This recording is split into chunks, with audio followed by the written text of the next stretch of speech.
Muy buenas noches, distinguidas autoridades de nuestra universidad, docentes, invitados y público presente.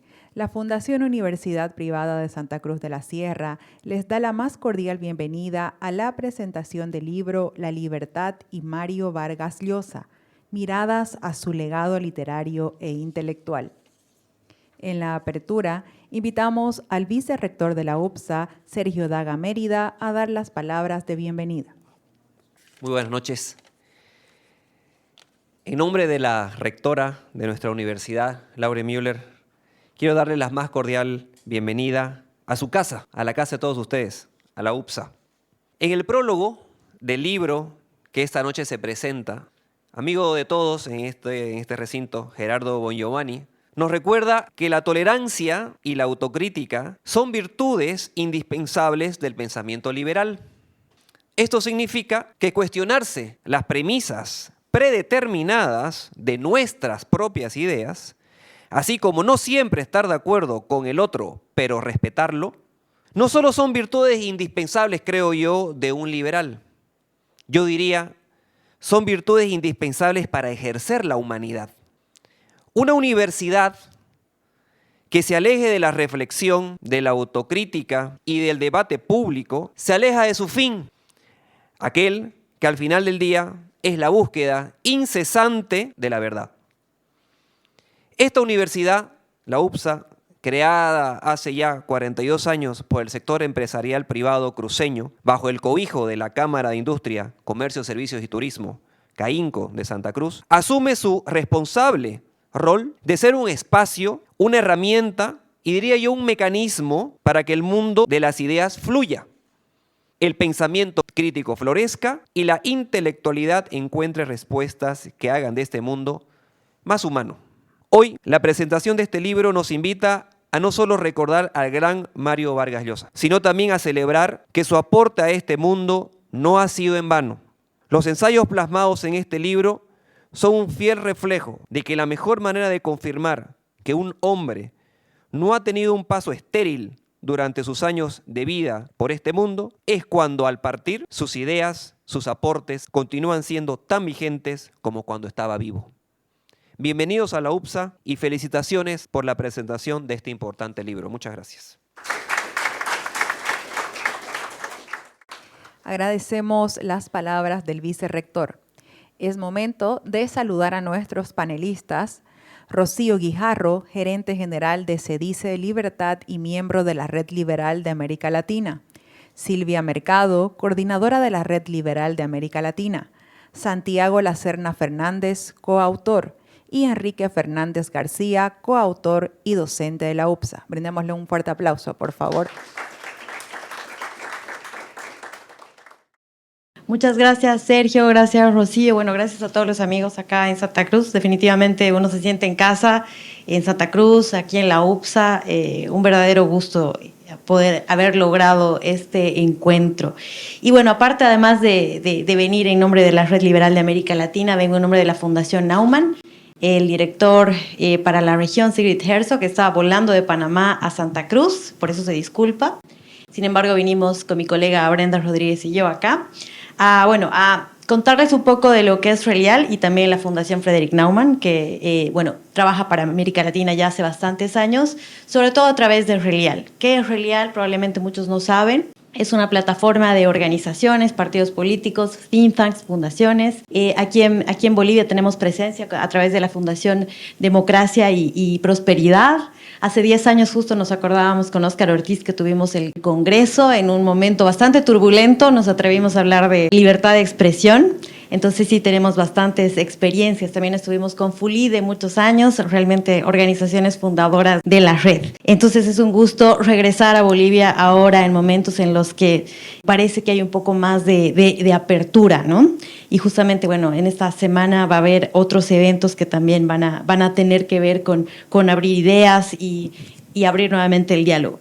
Eso para contarles por qué vinimos en términos institucionales. Ahora les cuento un poco del motivo del libro que compila los ensayos fruto del concurso. Realmente esta idea se fue desarrollando a partir, fallece nuestro querido Mario, a quien Rocío va a contar más sobre él, y bueno, algo teníamos que hacer. Más allá de que era miembro de nuestra Junta Honorífica, es una de las personas que más nos ha animado a pensar, ¿no? Él ha tenido la valentía de decir cosas que estaban prácticamente prohibidas. Era muy difícil decirse liberal y gracias a la valentía de Mario Vargas Llosa muchos hemos podido enfrentar a la sociedad con nuestras ideas y con su solvencia, más allá de haber disfrutado de él como Nobel de Literatura. Entonces, bueno, cuando él fallece, por supuesto, queríamos manifestarnos más allá de una esquela y cómo hacerlo, ¿no? A través de su legado, ¿no? Y como red, como Relial y también como FIL, que Rocío les va a contar que es la Fundación Internacional para la Libertad, que es la fundación de Mario Vargas Llosa, nos atrevimos a lanzar un concurso de ensayo. Y nos atrevimos porque Relial nunca había lanzado un concurso de ensayo. Nosotros apoyamos otro tipo de concursos a organizaciones que organizan concursos de alto nivel, como Caminos de la Libertad, que por cierto, los invito a todos ustedes a participar a ese concurso, pero nosotros dijimos, hagamos el esfuerzo nosotros de convocar a un concurso de ensayo breve, ¿no? ¿Y por qué breve? Porque queríamos que el legado, la inspiración se pueda concretar de manera precisa, de nosotros lograr leer en qué identifican el legado en el pensamiento liberal latinoamericano. Y bueno, así definimos un poco rápido, ¿no? Queríamos salir el año del fallecimiento con el concurso, sacamos la convocatoria, nos acompañó un consultor de letras libres en México y tuvimos la buena noticia de recibir 221 ensayos, que fue una suerte, la verdad que nosotros, les digo, no solemos hacer este tipo de convocatorias, entonces fue una grata noticia haber convocado a tantos autores de distintos países de América Latina. Después de ese proceso, se seleccionaron primero los 20 prefinalistas y luego la mesa directiva eligió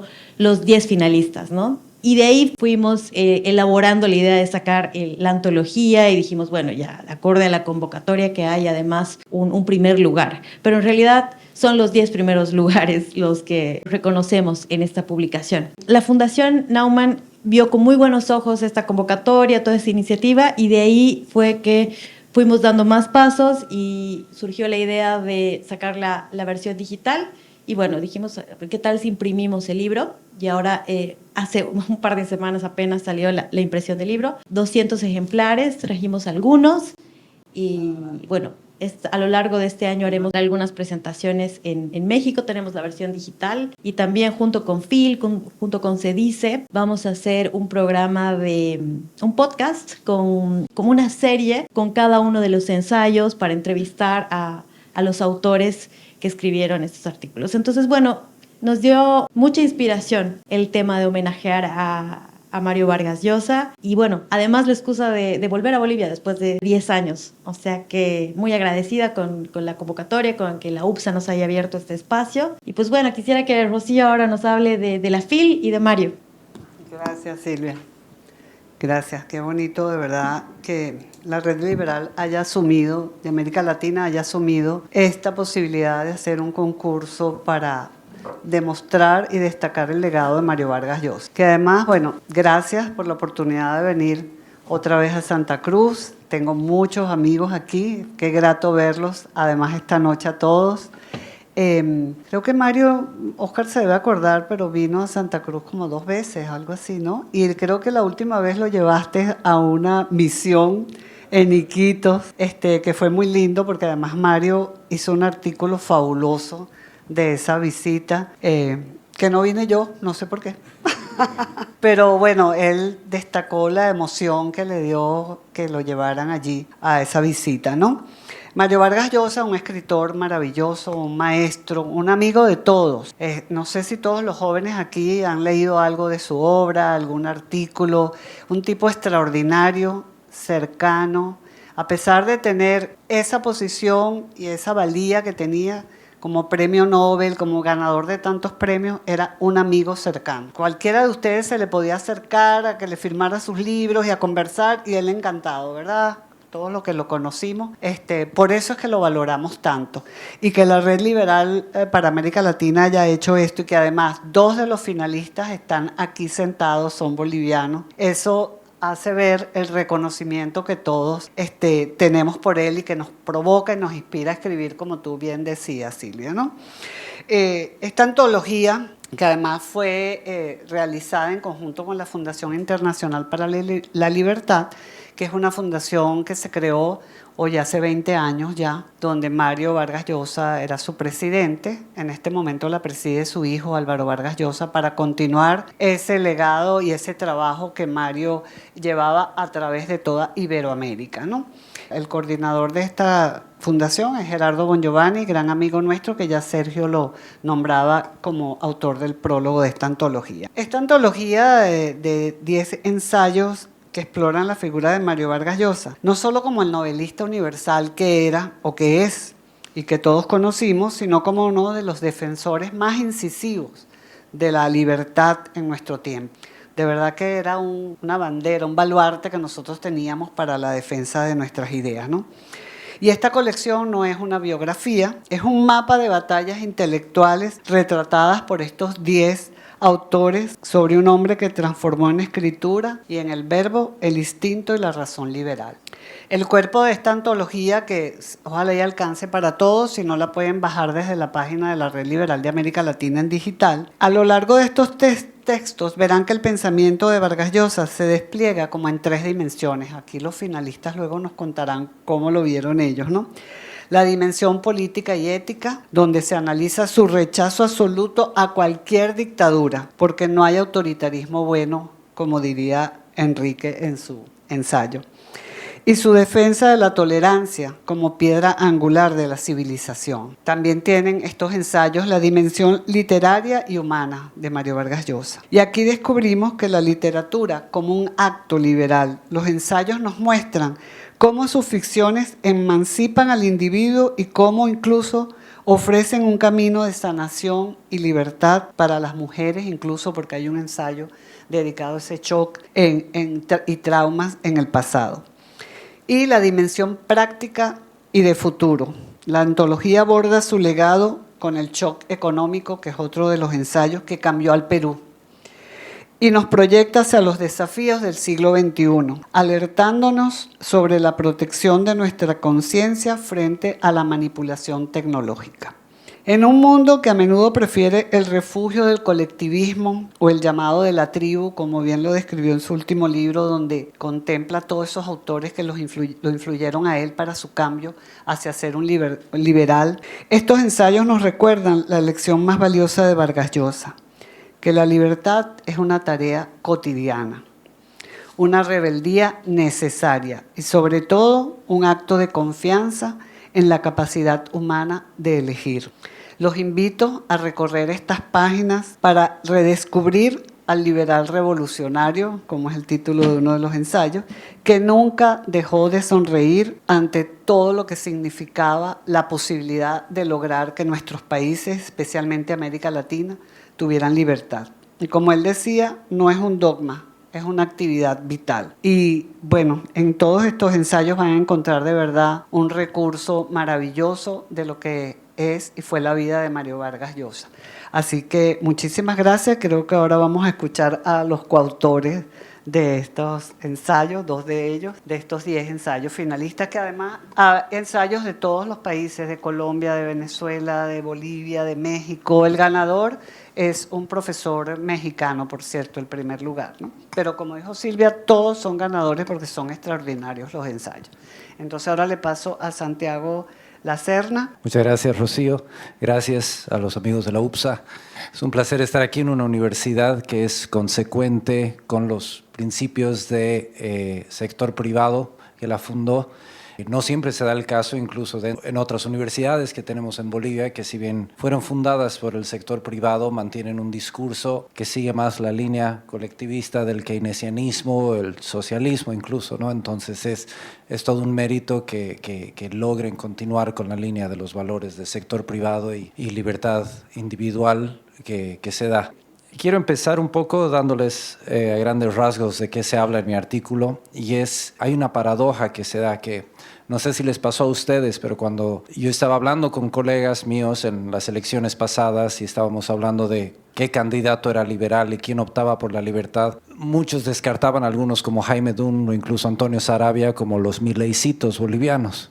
No, pues son unos fanáticos. Y pensaban que el liberalismo es dogmático, pero lo que se volvió dogmático paradójicamente es el rechazo de algunos liberales, justamente porque los veían como gente que era muy cerrada y efusiva y decía libertad, libertad, libertad y no hay opción a nada más. Entonces lo que a mí me gusta rescatar es, entiendo de dónde pueden sacar esas caricaturas de personajes radicales, fanáticos. El éxito que tuvo Milei en Argentina se puede haber dado justamente por ese hartazgo que hubo, pero lo que Vargas Llosa nos enseña es justamente este tema de la tolerancia, y dice también literalmente en una parte que el liberalismo no es dogmático, acepta cuestionamiento constante y no tiene las respuestas para todo, pero lo que debe rescatarse es que el liberalismo sirve como una brújula para tomar decisiones.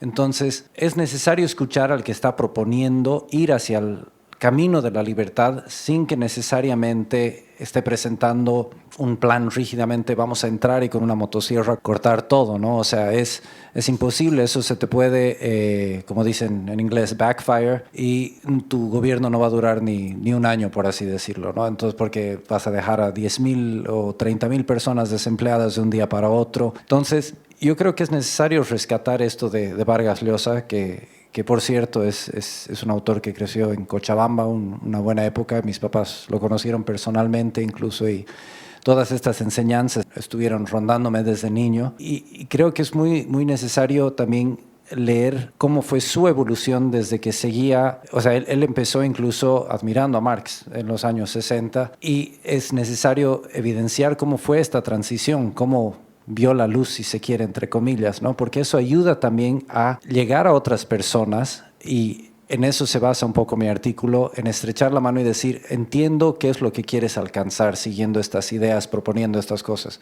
pero quiero que me entiendas a mí también que todos esos objetivos se pueden lograr, no necesariamente con una mano estatista fuerte que va a mover los objetivos, sino se logra por sí solo dándole libertad a cada uno de los individuos que tomen decisiones en su mejor interés. Entonces, la premisa básica del artículo que escribí es alejarnos de este fanatismo que ha caricaturizado a muchos líderes libertarios, para volver a poner en el tablero de discusión con otras personas intelectuales, socialdemócratas, socialistas, que tienen buena educación y han estado expuestos a otras doctrinas, otras corrientes que, por ejemplo, en cultura, en Hollywood, es normal todo el rato escuchar que los millonarios son malos, los billonarios siempre son los malos de la película. Pero es importante no cerrarse, no insultar, estrechar la mano y poder tener estas discusiones en un ambiente diplomático. Creo que esa es de las principales enseñanzas que tiene Vargas Llosa, creo, y que, claro, este libro que es casi una Biblia del liberalismo, la llamada de la tribu, es muy importante. O sea, hay que leer este libro que estamos presentando aquí, pero sobre todo hay que leer la llamada de la tribu, ¿no? Entonces, por ahí es que se va lo que yo creo que es mi gran aporte, el gran aporte de Mario Vargas Llosa a nuestra discusión, que es un liberalismo que no solo responde a la urgencia económica, que hemos visto que se da mucho en Latinoamérica, ¿no? O sea, se sabe que las soluciones económicas suelen ser liberales cuando hay momentos de crisis, pero ese suele ser el punto de partida, y hasta ahí llega la idea de la libertad, ¿no? Y lo que ha hecho Vargas Llosa es llevar más allá la discusión desde el punto de vista cultural, y creo que es muy importante que se rescate eso y que se lo demuestre en nuestras discusiones del día a día con colegas que no necesariamente comparten nuestra visión. Sergio lo dijo, es necesario poder discutir estas ideas con amigos keynesianos, incluso con amigos socialistas. De hecho, las discusiones más interesantes que yo tengo es con un amigo que incluso hasta el año pasado ha votado por Andrónico. No debería ni decirlo en voz alta eso, creo, pero justamente eso es lo que hay que rescatar, poder hablar de estas cosas, entender. Y él mismo me dice, yo también me considero liberal, pero ha votado por la continuación del MAS, ¿no? Entonces, ¿por qué? ¿Por qué es eso? ¿Cómo crees tú que eso es apoyar la libertad, ¿no? Bueno, sin dar mayores vueltas, quiero resumir que ese es el propósito, el eje del artículo, y ahora quisiera dejarlos con Enrique. Muchas gracias.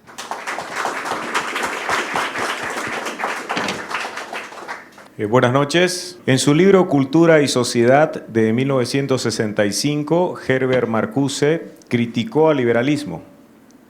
Recurriendo a Mises, sostuvo que nosotros, los liberales, consideramos como lo único significativo a la propiedad privada, de modo tal que estábamos en condiciones de negociar y pactar con los fascistas para salvaguardar patrimonio, bienes y medios de producción. Recurrió incluso a la transcripción de una comunicación entre Giovanni Gentile y Mussolini. Allí el primero le decía que, siendo liberal, así se presentaba Gentile, encontraba que solo el fascismo permitía la protección de la propiedad privada. La mirada, por tanto, se concentraba en esa única dimensión, material, económica. El problema no radica en refutar lo que dijo el referido filósofo de la Escuela de Frankfurt, porque finalmente era un intelectual de izquierda. La desgracia se presenta porque muchos están incurriendo en ese reduccionismo económico que ya mencionaba Santiago, cuando en realidad, si es que tomamos en cuenta seriamente el núcleo esencial del liberalismo, deberíamos concordar todos, quienes más o menos nos hemos arrimado a sus riberas, que se trata de una doctrina, como señala Mariano Grondona, ética, política y económica. Si nosotros nos limitamos a reivindicar la economía de mercado, el comercio libre, la propiedad privada, está bien, pero resulta insuficiente. Porque no solo tiene que ver el liberalismo con esa faceta económica, sino que también nos interpela en términos éticos y políticos. Es más, lo primero que podríamos tal vez amparar es la posibilidad de que un individuo conciba libremente qué es una vida buena y trate de vivir de manera consecuente. Y eso tiene que ver con la ética, que defendamos la posibilidad de que alguien libremente decida cómo ser feliz.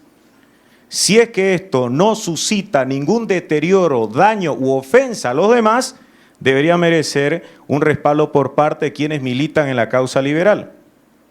Pero no solo tiene que ver el liberalismo con una dimensión económica ni ética, sino igualmente política. Y acá tenemos que forzosamente conectarnos, al menos desde hace un par de centurias, con la democracia. Interesará, conforme a la óptica liberal, que se elijan a gobernantes en un ambiente de libre debate, con pluralismo de ideas, doctrinas y partidos. Los liberales irrumpieron como una crítica que se hacía a la extralimitación o al abuso de poder. Y además se subrayará que lo que se pretende es que exista una sucesión de los gobernantes de forma pacífica, y ese es el aporte de la democracia, al menos conforme a la lógica popperiana. Popper, que escribió y mucho acerca de la relación entre la democracia y el liberalismo, decía que la democracia hace viable la sucesión pacífica de los gobernantes. Nosotros podemos, pues, librarnos de gobernantes corruptos, ineptos y más o menos violentos gracias a la democracia. Y ese ha sido un logro incuestionable que ha posibilitado el progreso de la humanidad. Antes, para sacar un presidente había que matarlo. La democracia evita que tengamos que toparnos con esos obstáculos. Aclaro, por cierto, que desde el punto de vista liberal sí corresponde la rebelión y hasta terminar con un tirano. Ya John Locke, en su segundo ensayo sobre el gobierno civil, reivindicaba el derecho a la rebelión, y está bien. Y en determinadas circunstancias es obvio que con elecciones fraudulentas no queda sino la violencia. Y eso, desde el punto de vista del liberalismo, se considera válido. Ahora, el problema radica en que terminemos despreciando la democracia, suponiendo que vale más un régimen autoritario, aun cuando supuestamente proteja la propiedad privada, que ese modo civilizado de convivencia. Por cierto, Octavio Paz en La Otra Voz dice: el liberalismo es un modo civilizado de convivencia. Y la civilización tiene que ver con abandonar la barbarie que se traduce en la violencia. ¿Y por qué digo todo esto? porque Mario Vargas Llosa nos dejó una lección difícil de ser superada en los términos antes indicados. No hay autoritarismo bueno. Cuando él visitó una ocasión Chile, fue entrevistado por Axel Kaiser, y lo recuerdo porque así comienza mi ensayo, y Axel Kaiser le pregunta a Mario Vargas Llosa, en resumen, ¿cuál era la mejor dictadura? La de Pinochet, porque hay varios pinochetistas que se hacen los liberales, que permitió la transformación de Chile sin lugar a dudas, pero que mató a miles de personas. Y no todos estaban tirando bombas. O la de Maduro, decía Axel. Y Mario Vargas Llosa le dijo, no te permito esa pregunta. Todas las dictaduras son malas, y son todas malas. Todo abuso de poder merece una crítica desde el punto de vista del liberalismo, porque ha surgido esta doctrina con el propósito de denunciar la extralimitación. Los liberales han tratado de responder la pregunta ¿hasta dónde se debe ejercer el poder? Claramente, quien termine reivindicando prácticas autoritarias está yendo en contra del núcleo esencial de la democracia y del liberalismo. Y esto lo remarco en las actuales circunstancias, donde a veces muchos ceden a la tentación de indicar, luchó contra la delincuencia, hay que dejarlo gobernar, en el caso de Bukele. Bukele fue en contra de la constitución de su país. Bukele es un caso de extralimitación del poder, o sea, de una práctica antidemocrática, es decir, de un postulado antiliberal. ¿Cuántos liberales, sin embargo, cuestionan a Bukele de manera contundente? Hubo una famosa controversia en donde estuvo Roberto Kachanowski y criticaban desde su perspectiva algunas de estas prácticas, y resulta que desde una vereda contraria se decía, no importa, está cumpliendo sus objetivos. El punto central entonces, y concluyo con esto, es que una de las principales lecciones que ha dado Mario Vargas Llosa tiene que ver con la necesaria relación entre el liberalismo y la democracia, y de que además no hay dictadura buena, aunque se haya matado comunistas, porque hay gente que cree que todo se reduce a eso. Este año y en marzo se van a cumplir 50 años del golpe de la dictadura argentina, una calamidad, como también se recordaron otros golpes. Y este año también se cumplen 50 años de la obra del buen salvaje, el buen revolucionario Carlos Rangel, y ahí él hablaba, y cierro con esto, decía, hay en Latinoamérica todavía demócratas a contracorriente, y yo esperaría que haya siempre liberales que sean demócratas a pesar de las modas del momento. Muchas gracias.